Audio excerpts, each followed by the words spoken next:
Our next conversation today is with Darcy Schoening, who is the Director of Special Projects for the Colorado Republican Party and one of many candidates for the chair of the Colorado GOP. Darcy, thanks for coming in. Appreciate it. Thanks for having me, Kyle. So I'm going to ask everybody the same question to start. What is your honest assessment of the state of the Colorado Republican Party, and where could you get it by 2026? The state of the Colorado Republican Party at present could be in a better spot. Obviously, we flipped some seats last year, and we're heavily focused on school board seats in 2025. But by 2026, what I would like to see is a solid infrastructure built, on-point data, and at least $2 million in the bank for critical candidates. When you say it could be better, are you being accurate or are you being polite? No, I'm being accurate. I think that it's easy to say the Colorado GOP is in shambles or any other GOP is in shambles, but at the end of the day, this is politics. There's a lot of strong personalities, and we have to be careful to not go out into the world and say, oh, it's in shambles. It's not. I mean, we're doing great. Look at, like I said, look at last cycle, the historic endorsement of President Trump. I've been raising money successfully for the Build Our Benches initiative. So when I say it could be better, it could always be better, but I think we're in a pretty good spot to take some seats back in the next 2 years. When you talk about that Build Our Benches initiative, as I understand it, this is commitments of money that if you're elected chair, that money comes in for your kind of talent development, candidate development program. Correct, that's correct. I've been working with donors across the state, especially focused in El Paso County because there's so many seats in El Paso County, but working with donors across the state to secure that money so that going into 2025 school board elections, we're already well funded. And I mean, we've got a lot of time left. So I've already got over $180,000 in commitments. I expect there to be a couple $100,000 more at least by the end of the summer. Were you disappointed that the Colorado GOP didn't field more competitive candidates in more races this last cycle? Because you're the only member of current party leadership who's running for chair, and there's been criticism, among other things, right, that there was some confusion when candidates pulled out of races and things like that. How much of that is fair? You know, some of that is just like everything else. It's just rhetoric that they'll throw at whoever's chair, whoever's in leadership. And we as Republicans have to be careful not to do that because it's not always easy to find candidates in some of those districts as non-winning districts. But that said, my team and I have launched a candidate recruitment tool this week because we want to recruit good candidates early and often and start providing them with the resources, the guidance, and the strategy that they may need before they get into a situation where they forget to fill out their paperwork or forget to show up for assembly. I don't need to tell you that the current chairperson of the Colorado GOP, Dave Williams, kind of a lightning rod. There's a lot of different viewpoints about his leadership from within your own party. Do you think he's been a successful chair? I think that Dave has been very successful in several things. So opting out of the primaries, the open primaries, is a huge, huge deal for us. We have got to close our primaries. And Dave has been one of the largest voices in that fight. So while Dave's focus has been different than what my focus will be as chair, and I do intend to continue the open primary fight, he has done a really good job at trying to create a better structure for the party by way of bylaws. Tell me some things where you're going to go in a different direction from Dave Williams. Sure. So one of the things that I'm doing differently, although I led the historic endorsement of President Trump by the Colorado GOP, I felt that that was really important because the Supreme Court was trying to keep President Trump off the ballot here in Colorado. I believe that primary neutrality is very important. We as Republicans, we know what our values are, so our job as leadership is to put the information out there so that our Republican voters can make the best choices. Our job is not to tell them how to vote. This last time around, the state party did tell people how to vote, you did endorse, and 15 of your 18 candidates lost. Correct. On election night, their losing margin was 28 points. I mean, They didn't just lose, they got stomped. Right. What did you learn as a party official in seeing that? Well, you know, we have to be careful when we talk about that too, because endorsements it's not a horse race, right? It's not a bet on who's going to win. An endorsement is the party or the individual saying, this candidate most closely represents our values. Why do you think there was such a disconnect then between what Republican primary voters wanted and what you as party leaders wanted? Exactly. That's the issue. And that's what we have to get to. There's a lack of education and there's a lack of knowledge of what our values are supposed to be and how we go about getting those values into our schools and into our communities and standing up as strong Republicans. So when we as a party are more united, you won't see that big split between the candidates that we choose and the candidates that the voters choose. You think that the voters just didn't know enough about the people that you all endorsed? It's not that they knew and thought that they were the wrong choices. It's not that they didn't know enough about the candidates. It's that the voters, we have to give them accurate information on the candidates, on the issues, and what's going on in their districts. I'm not saying that the voters made the wrong choice necessarily. All I'm saying is that all of that information has to be there present for them to make those decisions. And in this case, it wasn't. The Colorado GOP did not publicize, for example, the answers to the questions that the candidates asked. So how do you, in good faith, endorse the candidate and tell the party to vote for that candidate without giving them the information that they need? This was the questionnaire that state Correct. party leaders sent to the candidates. They filled it out, then you all pick candidates. But still, I mean, 15 out of 18 losing by enormous double digits. That wasn't like a wake-up call that like something seriously wrong with how your folks are aligned? No, it is. That's why we don't want to, I mean, that's why I believe in primary neutrality. Except for Donald Trump. Except for Donald Trump. Question. What happens if Donald Trump comes in the next cycle and says, I want the state party to endorse and put money behind a couple of my favorites? Well, I don't know why Donald Trump would ever do that in Colorado, but that's still a different He's scenario. done that. He's done that in primaries across the country. Not in Colorado. But he absolutely could. So I'm asking you, I mean, you've said nobody gets a special endorsement next time in Darcy's GOP except DJT. So what happens if he comes in and says, and here are a few of my friends that I want to get special treatment to? That's still not going to happen, because when I say the endorsement of President Trump, the endorsement of President Trump, not President Trump's endorsements. We cannot go down that slippery slope. A number of folks in your party told me that they were really bothered by Chairman Williams's call to burn all pride flags and some of his anti-LGBTQ rhetoric. What did you think when that went out? Did you see that ahead of time, that call to burn all pride flags? That happened on social media. It was separate from the email that went out. But did you see that ahead of time? Did you know he was going to say that? I did not see it ahead of time. What did you think when you saw it? When I first saw it, I felt that it could have been messaged better. I think that his intentions were good. His intentions were in the right place. His intentions to have people burn all pride flags. Well, I think he was trying, let's put it this way. I think that he was trying to get media attention and get media around the issue, right? But the exact wording didn't play out well. I have made a commitment to the Colorado Republican Party that, you know, I'm no different than Dave or anybody else in politics. We are all very passionate people, as you know, right? And one word or one phrase, burn all pride flags, or God hates flags, that can have disastrous repercussions for our party. So one of the commitments that I've made is that my communications team will be made of diverse individuals who don't think like me. And any messaging that goes out will go through them, because we don't want Darcy's passion or whoever's passion to ruin the message of the party. We want our messaging to be as good as it can be. That said, you, like current GOP Chairman Williams, like President Trump, use name calling as a political strategy, right? I mean, you've called former President Joe Biden a pedophile, you've called the mayor pro tem of Monument a terrorist, you've called the governor a communist, you've called the attorney general communist, you've called me a communist, which is fine because we get along. But why is name calling a winning political strategy in this state? You know, I don't think it's always correct. It's not always a winning strategy. Sometimes it is. Sometimes it helps us because, you know, you get that attention online, you get that media around you, and that, by and large, a lot of the time is what affects change. When people like you report on what we're saying and you know, kind of jump in there, well, that gets the story out. That gets whatever Darcy's message or the Colorado GOP's messages at the time, that helps us. So sometimes a little bit of aggression in our messaging is done for the reason that we know that people like Kyle Clark are going to take our message and amplify it. Have you said anything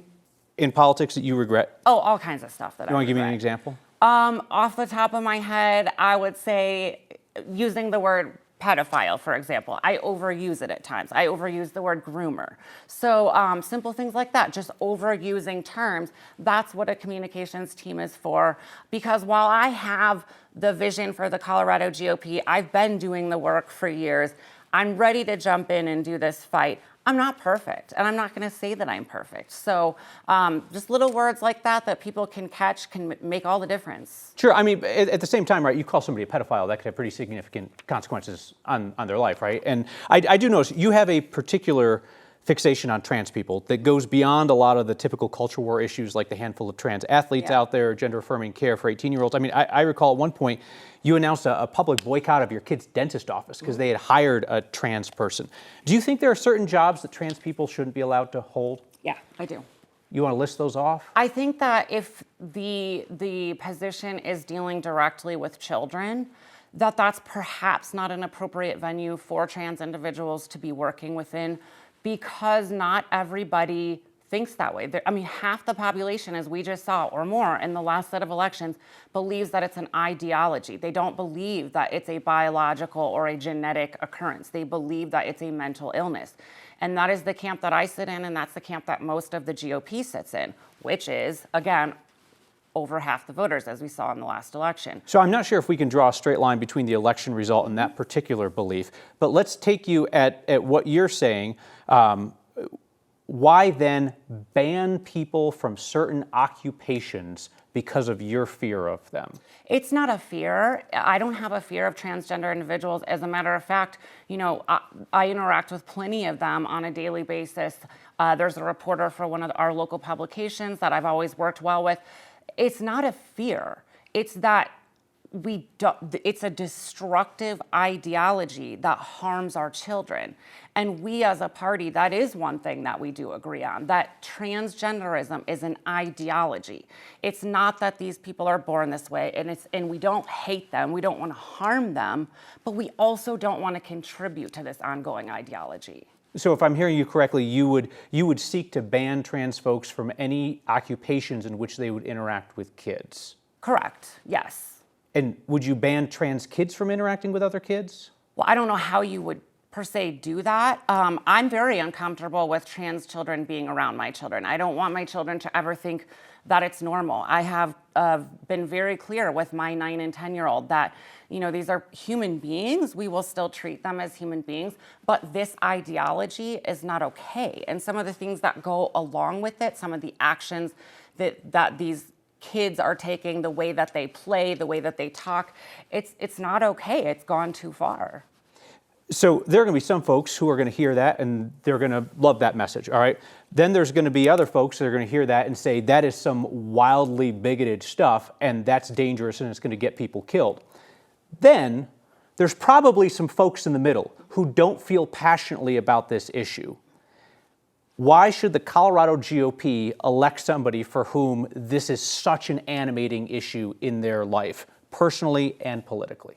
Well, as we've seen, we saw during COVID, we have been asleep at the wheel as Republicans for decades. So the teachers' unions, the trans agenda, the BLM agenda, the anti-white racism, that has been prevalent. Those things have been prevalent in our schools now for decades, and they have been harming our children.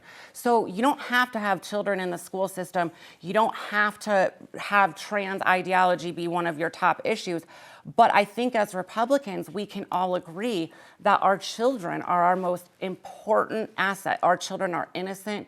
They deserve to be left with a universe, a world, a country that is better than how we found it. And when we promote the trans agenda, we are promoting a breakdown of the nuclear family. We are promoting a totally different ideology in our schools. And by and large, Kyle, this is something that hasn't existed for very long. You and I could go back and forth about, is this biology? Is this genetics?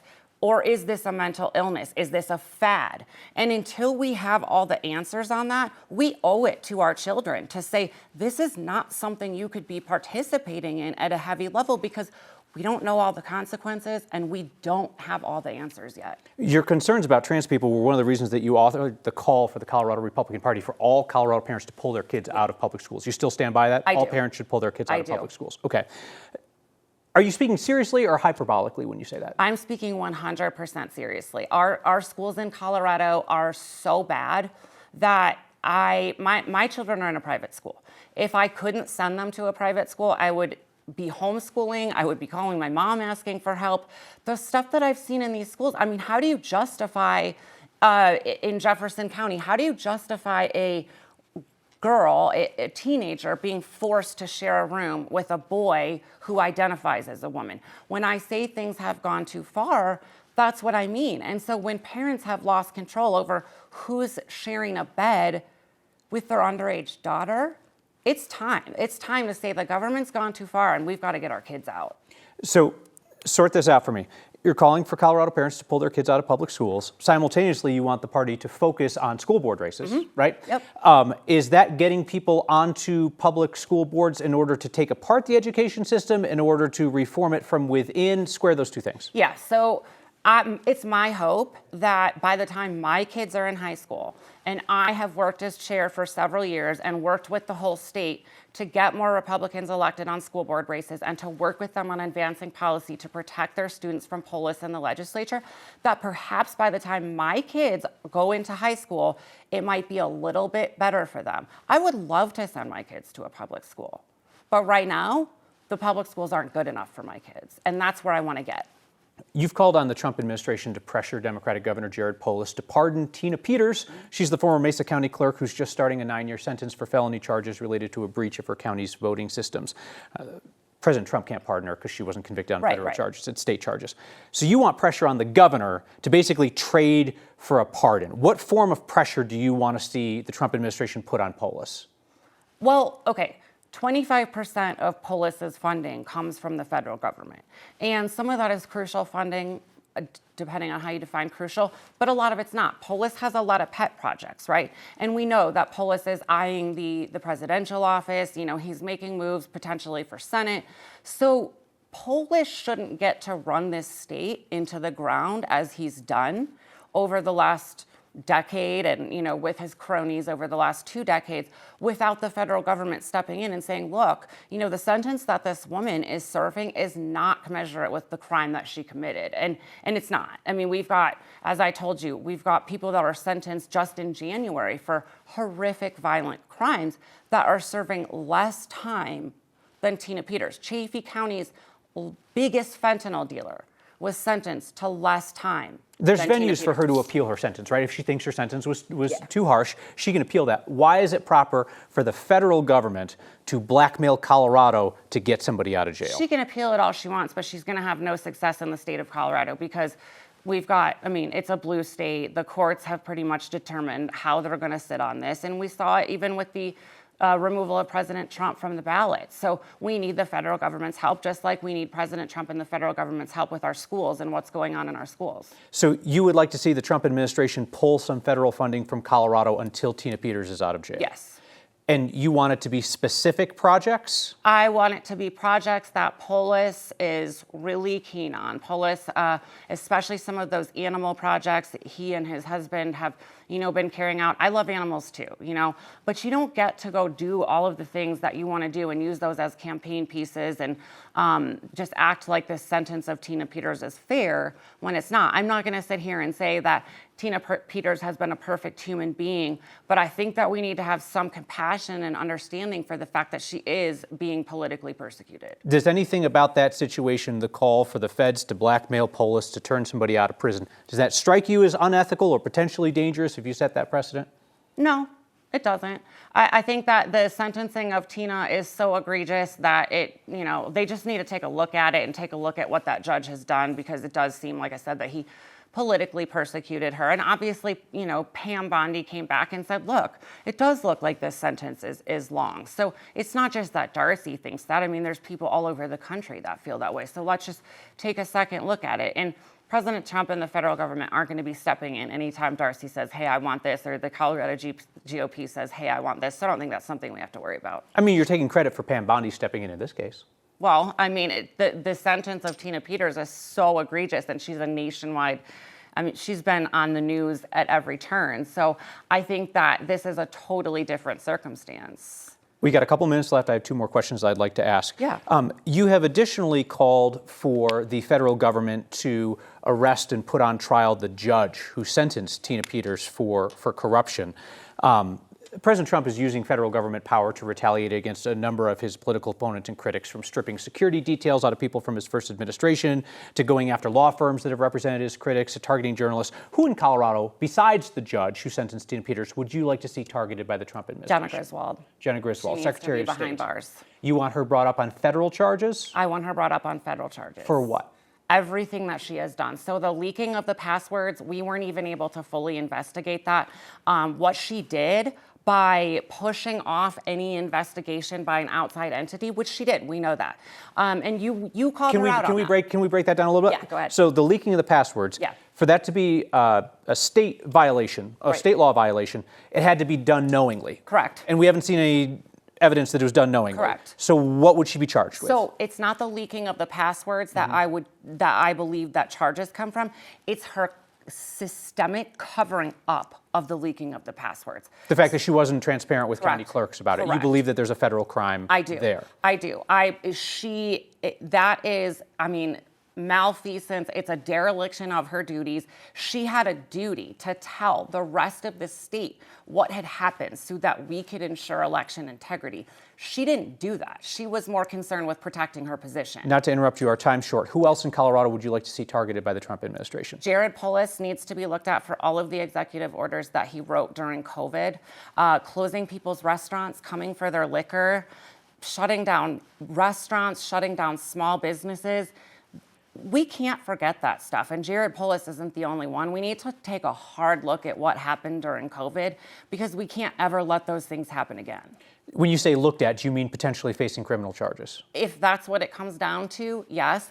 I want to look at all those executive orders, where they came from, who wrote them, and the fact that they were totally unconstitutional, because they were, and we can't just forget about that.